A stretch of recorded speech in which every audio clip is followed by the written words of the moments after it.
今天这台绅士的 350D 是老款下悬吊的第一批车。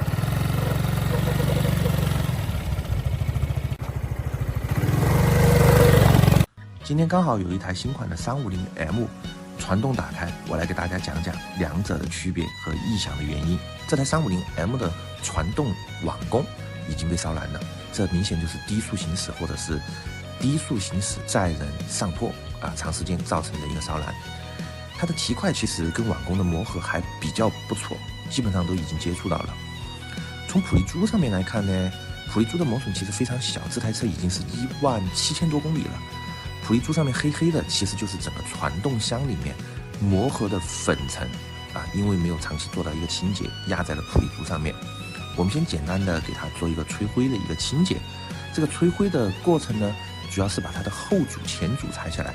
把附着在上面的一些灰尘给它清理掉。这个其实只是第一步两台车我们今天做一个简单的对比，包括它的传动箱体内部也要做一个简单的吹灰。前组轴套我们看一下有没有间隙，比较轻松放进去比较丝滑的感觉还好。但是它的皮带的话已经是磨到了26.5，有轻微的裂纹了。这个我们建议车主是换掉17800公里。这两个甩块，一个是第一代，一个是第二代，它们俩的材质就完全不一样。第一代这一个它的结合面它比较小，但是呢它采用的这个材质是类似于像刹车皮里面的金属烧结，而第二个它所采用的这个材质更像是刹车皮里面的纤维皮、陶瓷皮的材质，它会更静音。所以第一个用起来你要磨合起来的时间要略微长一点，第二个它磨合的时间可能要略微短一点，第二个要软一点，第一个硬一点。所以当你出现打滑的情况，第一个它会很响，第二个它没这么响。但是呢实际使用过程当中，其实我感觉第一个磨合出来会更好用一点。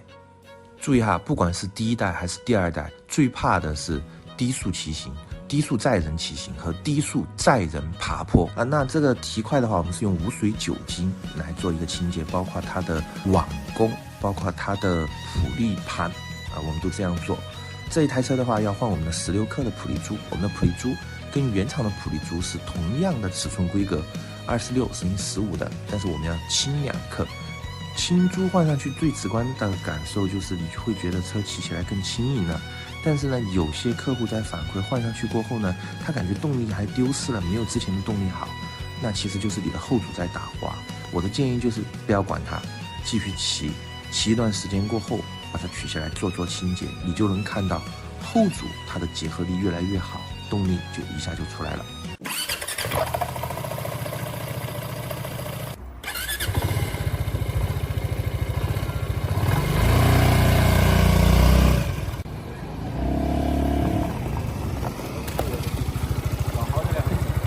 是没大个声音了吧？总结一下传动它需要磨合